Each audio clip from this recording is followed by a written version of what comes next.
fa ly miarabantsika rehetra ndray ry namana malala zay manaraka ny fandarana tiantsika fandarana mamitsika tsy fointsika raha lasaina bavy malalo amin'ny tompo tafahoany eto indray isika andinika sy hianatra ny tenin'Andriamanitra koa dia andeha isika hiaraka hivavaka alohan'ny hiainontsika andraisana izany tenin'Andriamanitra izany hivavaka isika.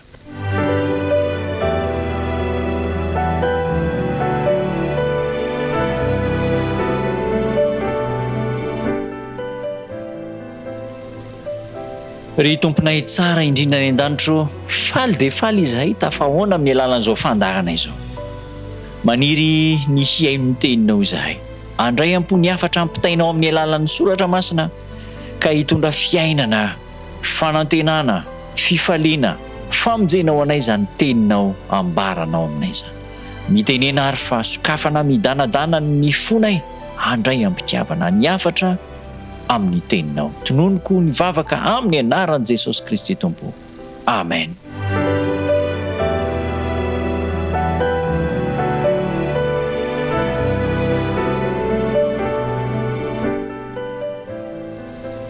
Raha iverenantsika kely ny hafatra izay nojerentsika tamin'ny fiaonana lasa dia ny amin'ny fiainana kristiana izay mahakasika anao, mahakasika antsika rehetra, mahakasika ahy izay miteny, mahakasika anao izay miaino sy mijery. Ny fiainana kristiana dia izao fandraisana an'i Kristy ho ao am-po, fandraisana ny taridalana sy ny torohevitra rehetra izay nomeny Jesosy Kristy ka ampiarina eo amin'ny fiainantsika. Maty ilay toetra taloha izay niainantsika tsy nisy an'i Kristy, ary ankehitriny dia voaomby niaraka tamin'i Kristy tao amin'ny hazo fijaliana. Ary tsy Kristy intsony no velona rehefa maty ilay fahotana, fa tsy ilay fahotana intsony no velona, fa i Kristy no velona ato anaty. Ilay fahotana fanalevina, fa i Kristy no velona ao anatintsika. Androany isika dia hiresaka kely ny amin'ny hoe inona no miseho rehefa manaiky an'i Jesosy isika. Rehefa nanaiky ho tonga mpianatra Kristy, nino an'i Kristy nanaiky azy tamin'ny fanekena tanteraka. Inona no zavatra mitranga eo amin'ny fiainantsika. Rehefa mandray an'i Kristy isika raha lasa anabavy malala dia izao tsy maintsy misy vokatra mitranga eo amin'ny fiainantsika. Tsy maintsy tsy avelan'i Kristy hipetra-potsiny amin'izao ny olona mandray azy, fa misy vokatra miseho mitranga eo amin'ny fiainana. Ary izany no jerentsika amin'ity fiaonantsika ity. Inona no zavatra mitranga rehefa mandray an'i Jesosy Kristy isika. Rehefa tonga kristiana, manaiky an'i Kristy, mino an'i Kristy, dia misy zavatra mitranga eo amin'ny fiainantsika. Ao amin'ny epistily izay nosoratan'ny apôstôly Paoly an'ny kristiana tany Roma, Romanina 10. Romanina 10 ka manomboka amin'ny andininy 7 sy ny 10. Zao no ambaran'ny tenin'Andriamanitra. Romanina 10 andininy 7 sy ny 10. Vakintsika amin'ny anaran'i Jesosy Kristy. Satria raha manaiky an'i Jesosy ho tompo amin'ny vavanao ianao ka mino azy amin'ny fonao fa Andriamanitra efa nanangana azy tamin'ny maty, dia hovonjena ianao. Fa amin'ny fo no inona ahazona fahamarinana, ary amin'ny vava no anekena ahazona famonjena. Izay no zavatra mitranga ambaran'ny apôstôly Paoly. Lalina dia lalina ny fitanisan'ny apôstôly Paoly azy. Raha manaiky an'i Jesosy ho tompo amin'ny vavanao ianao, ary mino amin'ny fonao fa Andriamanitra efa nanangana azy, dia hovonjena ianao. Io ny vokatra mitranga. Rehefa mino an'i Kristy, manaiky an'i Kristy, ny valiny dia famonjena. Izay no dikany.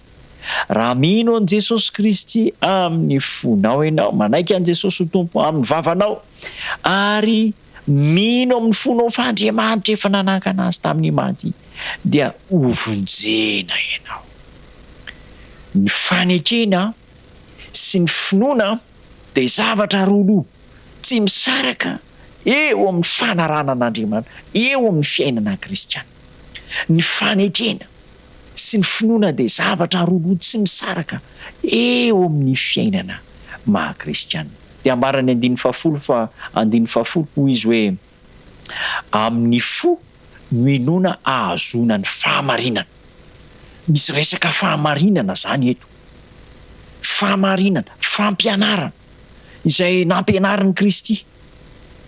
Ireo taridalana rehetra izay nampianarin'i Kristy. Zany no mahatonga antsika inona ireo fahamarinana fototra ampianariny soratra masina antsika.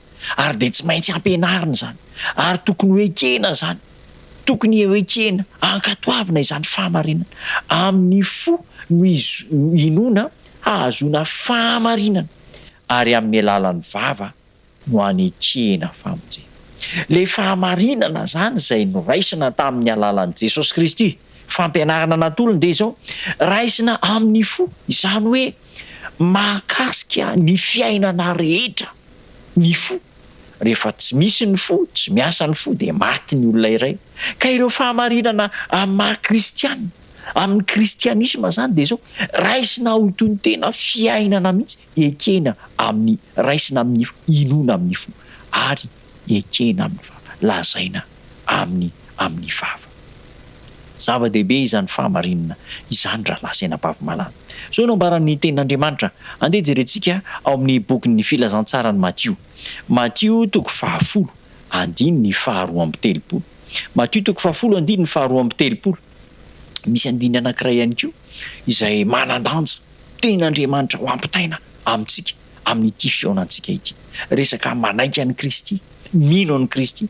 Ao amin'ny Mattio 10, andininy 12. So no ambaran'ny tenin'Andriamanitra amintsika. Koa amin'izany ary amin'izany, nazovo no anaiky ahy eo anatrehan'ny olona, dia hekeko kosa izy eo anatrehan'ny raiko izay any an-danitra. Zava-dehibe le hoe manaiky amin'ny vava, manaiky amin'ny fo. Fa ity fanekena ity zany de tsy vitany hoe nanaiky teo fotsiny, fa misy fetraikany amin'ny famonjenantsika ihany koa izy io. Raha manaiky ahy eo anatrehan'ny olona ianareo, de hanaiky anareo eo anatrehan'Andriamanitra. Hoy Jesosy. Manaiky an'i Kristy, tonga kristianina. Zany no anambarana amintsika raha lasy anabavy manaraka zao fantarana zao fa tsy fiainana moramora, tsy fiainana hoe mandeha amin'izay sitrapontsika ny fiainana kristianina, fa fiainana misy dingana voafaritra mazava tsara. Ambaran'ny tenin'Andriamanitra. Raha manaiky eo anatrehan'ny olona ianareo, de manaiky anareo eo anatrehan'ny raiko izay any an-danitra koa, Jesosy Kristy. Zava-dehibe zany. Ary amin'ny andininy 17. Mattio 10, andininy 17, mifanohitra amin'izay. Fa nazovo no andahy eo anatrehan'ny olona, de mba ho laviko kosa izy eo anatrehan'ny raiko izay any an-danitra. Tena zava-doza zany. Ity hoe tsy manaiky an'i Kristy ity. Tsy manaiky an'i Kristy. Ary inona moa zany hoe manaiky an'i Jesosy zany? Inona no heviny? Any amin'ny filazantsarany Lioka koa de misy fanambarana hafa anambarany azy, manaiky an'i Jesosy Kristy. Andonga jerentsika zay voasoratra ao amin'ny filazantsarany Lioka. Filazantsara nosoratan'ny Lioka 12. Lioka 12, andininy 15 ka hatramin'ny andininy 10. So no ambaran'ny tenin'Andriamanitra. Lioka 12, andininy 8 hatramin'ny 12. Lazaiko aminareo, nazovo no manaiky eo anatrehan'ny olona, dia hekeny zanak'olona kosa izy eo anatrehan'ny anjelin'Andriamanitra.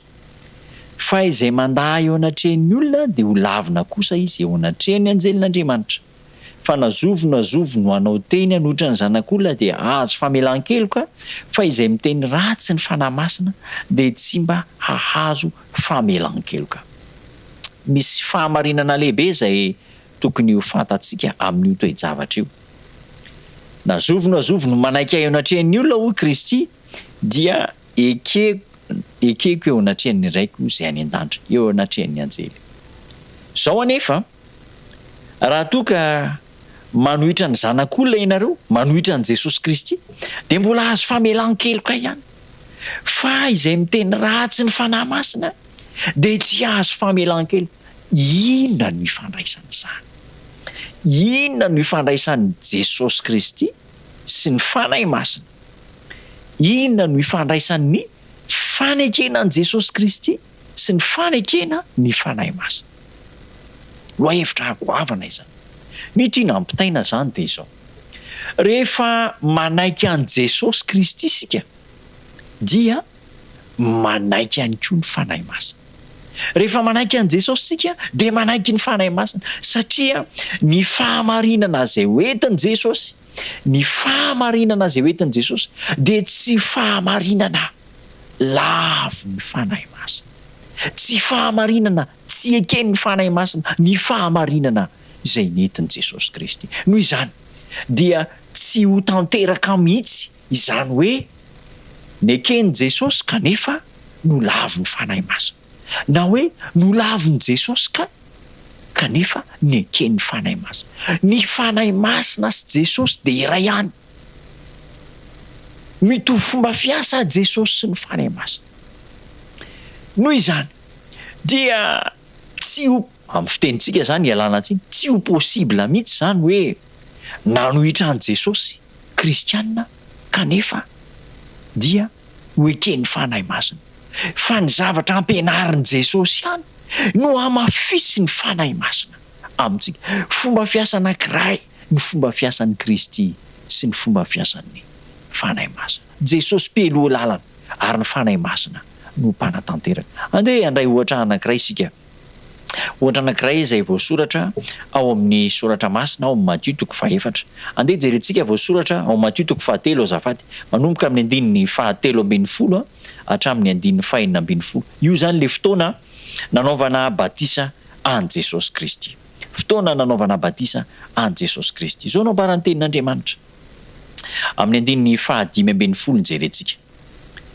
Matthieu 4 andininy 15, 19, 17 zany avakitsika avokoa. Jesosy niteny taminy hoe, niteny tamin'ny Jaona mpanao batisa zany.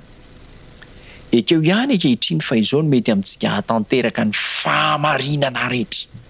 Hatanteraka ny fahamarinana rehetra dia nekeny Jaona mpanao batisa ny hanao batisa an' Jesosy. Ao anatin'ny fanaovam-batisa zany dia misy resaka fahamarinana ao, ka raha vao vita batisa Jesosy, andininy 19 lay no vakitsika Matthieu 4 andininy 19. Raha vao natao batisa Jesosy dia niakatra avy any amin'ny rano niaraka tamin'izay izy ary nisokatra tamin'ny lanitra ary hita ny fanan'Andriamanitra nidina tahaka ny voromailala nakeo amboniny andininy 17. Ary in'izao nisy feo avy tany an-danitra nanao hoe ity no zanako mahalalako izay sitrako. Rehefa natao batisa Jesosy dia nisokatra ny lanitra ary niteny taminy ny fanan'Andriamanitra. Andriamanitra niteny tamin'ny alalan'ny fanahiny dia nanao hoe ity no zanako mahalalako izay sitrako. Ny voalohany zany dia izao, nankasitraka ilay fahamarinana rehetra izay no raketiny batisan'ny Kristy ny fanan'Andriamanitra. Andriamanitra nankasitraka an'ilay fahamarinana izay no tenenin' Jesosy tamin'ny Jaona mpanao batisa hoe ekeo ihany ahatanteraka ny fahamarinana rehetra. Eo amin'ny fanaovana batisa dia fanatanterahana ny fahamarinana. Ary ny faharoa dia izao, fanambarana amin'ny fomba ofisialy fa ity tokoa tena zanak'Andriamanitra ity Jesosy Kristy. Tena io ny zanak'Andriamanitra.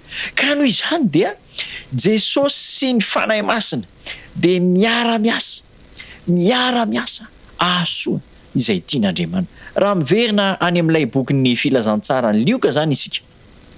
Ao amin'ny filazantsara ny Lioka toko 12 andininy 9 ka hatramin'ny 10 dia manambara le andininy 10 manao hoe andininy 10 nazovo no anao teny hanohitra ny zanak'olona dia azo famelan-kelo, fa izay miteny ratsy ny fanahy masina dia tsy mba azo famelan-kelo.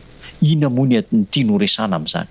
Ny ho kristianina, ny ho tonga kristianina mpanaradian'i Kristy dia izao manaiky ny fahamarinan'i Jesosy Kristy, manaiky ny zavatra nampianarin'i Jesosy Kristy ary tsy hanana fihetsika na fomba fitondran-tena na fomba fampianarana na ninonina izay mifanohitra amin'ny zavatra nampianarin'i Jesosy Kristy. Izany no atao hoe kristianina.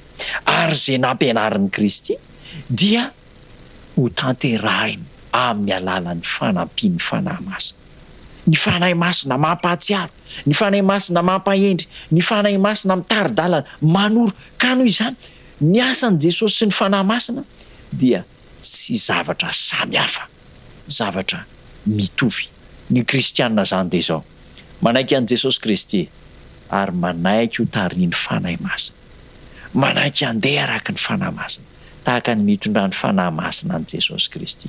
Nanaiky an'i Jesosy teo amin'ny ranon'ny batisa ary dia izao mivelona araka ny sitrapon'i Jesosy Kristy. Zany no atao hoe kristianina, zany no atao hoe asan'ny fanahy masina. Dia hiteny aminao ny Andriamanitra amin'ny alalan'ny fanahy manao hoe ianao koa dia zanana tahaka ny tenenany tamin'i Jesosy Kristy.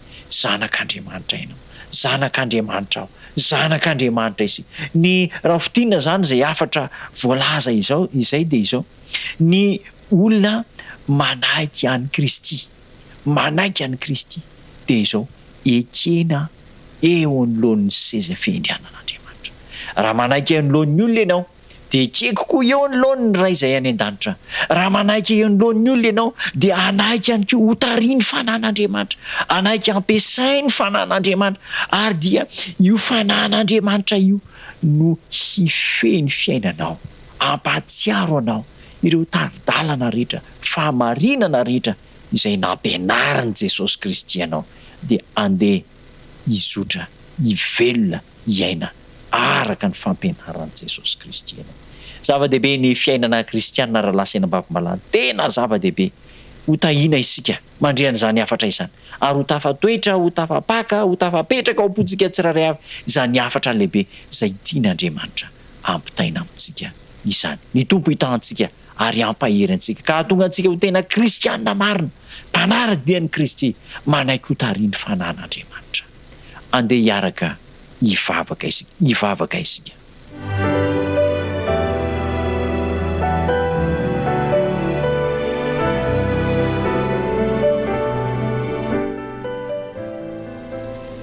Tombo tsara indrindra ny an-danitro misaotra anao lehibe zahay satria tarianao lalana, ampianarinao ny sitraponao, anaiky ny teninao ary hino anao ka ho tarianao anao ny sitraponao. Ny fanahy masina koa dia irahanao anampy anay, ampahery anay, ampatsiahy anay ny fahamarinana tianao hiainanay amin'ny maha-kristianina anao. Tombo tsara, mankasitraka anao izay noho izany tombontsoa lehibe omenao anay izany, tsy manan-kalahatra afa-tsy ny manolotra ny fiainanay ho tantananao, ho fehezinao, manolo-tenao anao izay Tompo. Ka ny fiainanay hatramin'izao dia fiainana manome voninahitra anao. Ataovy mandray izany fanapa-kevitra izany ny mpiaino manaraka izao fandarana izao, ka hanapa-kevitra isan'andro ho tonga kristianina, ho mpanara-dianao. Da io ny fiainanay tsirairay avy, arovy izahay amin'ny anaranao Jesosy Kristy Tompo nanonako ny vavaka. Amen.